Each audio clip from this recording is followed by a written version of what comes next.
सरकार और आयोग पर अब हम लोग को विश्वास नहीं है। विश्वास केवल और केवल न्यायालय पर है और न्यायालय से हम लोग जीतेंगे। अभी तो ये झांकी है, अभी पूरा कहानी बाकी है। उसको लिखा हुआ है जेल जाना, जेल जाएगा तब पता चलेगा कि जब विनाश काले विपरीत बुद्धि, वही परिस्थिति हुई है आपको मनु भाई परमार और सत्यप्रकाश शर्मा की। न्यायालय को न्याय की मंदिर बोला जाता है, तो हम लोग को न्याय की मंदिर से पूरी उम्मीद है कि 100% री एग्जाम होगा और न्याय की मंदिर से हम लोग को जीत मिलेगी। नमस्कार, मैं संजना, आप देख रहे हैं बिहार तेज खबर। देखिए, इस वक्त हम मौजूद हैं पटना के गर्दनीबाग धरना स्थल पर। आपको बता दें कि एक तरफ बीपीएससी अभ्यर्थियों का आंदोलन चल रहा है, तो वहीं दूसरी तरफ आयोग की तरफ से बीपीएससी मेंस को लेकर नोटिस जारी कर दिया गया। आगे क्या कुछ होगा, हमारे साथ बात करने के लिए रहमान सर मौजूद है। सर, एक तरफ आप लोगों का आंदोलन और दूसरी तरफ आयोग की तरफ से मेंस का नोटिफिकेशन जारी कर दिया गया। जब आदमी डर जाता है ना और झूठा होता है तो बार बार झूठ बोलता है, बार बार डर के बाद बोलता है। वही काम परमार और सत्यप्रकाश शर्मा कर रहे हैं। वो आंदोलन को कमज़ोर करना चाहते हैं। कभी कहते हैं कि खान रहमान लड़ गया, कभी कहते हैं कि कुछ हो गया, और इस बच्चों को कमज़ोर, आंदोलन को कमज़ोर करने के लिए लोग डाला है। लेकिन बच्चे इस बात को समझ गए हैं कि नहीं, निश्चित रूप से जब तक री एग्ज़ाम नहीं लेंगे तब तक हम लोग एग्ज़ाम नहीं करेंगे। सर, सुप्रीम कोर्ट की तरफ से मनु परमार को तो फटकार लगाई गई थी, सरकार को भी फटकार लगाई गई है कि ऐसे भ्रष्ट आदमी को कैसे चेयरमैन नियुक्त किया गया, तो अभी भी उनकी तरफ से क्यों कोई एक्शन नहीं? जब तक जेल, उसको लिखा हुआ है जेल जाना, जेल जाएगा तब पता चलेगा कि जब विनाश काले विपरीत बुद्धि, वही परिस्थिति हुई है आपको मनु भाई परमार और सत्यप्रकाश शर्मा की। लगभग 64 दिन हो चुके हैं, 2 महीने से ज्यादा। अब और कितने दिन ये आंदोलन चले? जब तक बच्चों को हक नहीं मिल जाएगा तब तक। जब इतने लंबे समय के बाद आज़ादी मिलती है तो जाहिर सी बात है कि क्या 64 दिन लगेगा, 64 महीना हम लोग अपना अधिकार लेके जाएंगे। क्या लग रहा है, अब उम्मीद बची है सर सरकार? 100% सरकार और आयोग पर अब हम लोग को विश्वास नहीं है।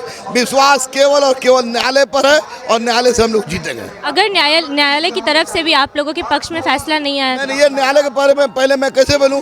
जब तक न्यायालय हम लोग का न्यायालय फैसला नहीं देती, हम लोग कुछ बोलने का अधिकार नहीं है। और न्यायालय पर पूरा विश्वास था, है और रहेगी। न्यायालय कभी भी दूसरा नंद कुमार का केस नहीं होने देगी। सर, हर बार आप लोग जब जब सड़कों पे उतरे हैं तो या तो प्रशासन की लाठियां चली है या किसी न किसी को गिरफ्तार करके ले जाया गया। अभी तक रहमानशु सर को भी बेल नहीं मिली है, तो अगर एक बार फिर से ऐसा होगा तो क्या कीजिए? जेल जाएंगे, फांसी पर चढ़ेंगे, लेकिन झुकेंगे नहीं, रुकेंगे नहीं, टूटेंगे नहीं। फांसी पे जाएंगे लेकिन री एग्जाम लेके जाएंगे। अभी आगे और क्या कुछ होने वाला? आप लोग एक बार फिर से सड़कों पे उतरेंगे? अभी तो ये झांकी है, अभी पूरा कहानी बाकी है। अभी और चलेगा? बिल्कुल बिल्कुल। सर, एक आखिरी सवाल है, इस साल चुनाव भी है, तो जैसा बच्चों के साथ किया जा रहा है, क्योंकि कहीं ना कहीं छात्र ही सरकार बनाते हैं, तो इसका असर पड़ेगा विधानसभा चुनाव? जब आपको पता है कि छात्र ही सरकार बनाते हैं तो ये भी पता होगा कि छात्र ही सरकार भी गिराते हैं। गिरा सकते हैं? जब आप ही बोलिए कि छात्र सरकार बनाते हैं तो छात्र सरकार गिरा भी सकते हैं। तो देखिए, हमसे बातचीत करने के लिए रहमान सर मौजूद थे। उन्होंने मुद्दे को लेकर हमसे बातचीत की है। क्या लग रहा है आपको? इतने दिन हो गए, 64 दिन, अब लग रहा है कुछ होगा? हाँ, री एग्जाम तो 100% होगा। अच्छा, खान सर बहुत दिनों से नहीं आए थे, अब एक बार फिर से आप लोगों के साथ शामिल हुए हैं, तो उनके आने से कुछ फ़र्क पड़ेगा? फर्क तो पड़ेगा ही ना, क्योंकि हम लोग की जायज़ लड़ाई है। हम सब एक होकर लड़ रहे हैं, तो हम लोग की डिमांड तो पूरी होगी। री एग्जाम तो देना ही होगा, चाहे जैसे भी। अच्छा, आयोग की तरफ से नोटिस जारी किया गया है मेंस को लेकर, तो क्या लग रहा है अब आयोग की तरफ से कुछ होगा? अब तो नोटिस जारी कर दी। नोटिस जारी करे, वो रिजल्ट जारी करे, उससे फ़र्क नहीं पड़ता है।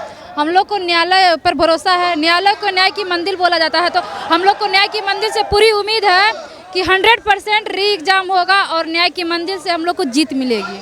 फिर से सड़कों पे उतरिएगा? अभी तो देखने के लिए अभी तो बाकी है, देखिए आगे क्या क्या होता है। अभी मतलब उम्मीद है? अभी उम्मीद बहुत जिंदा है।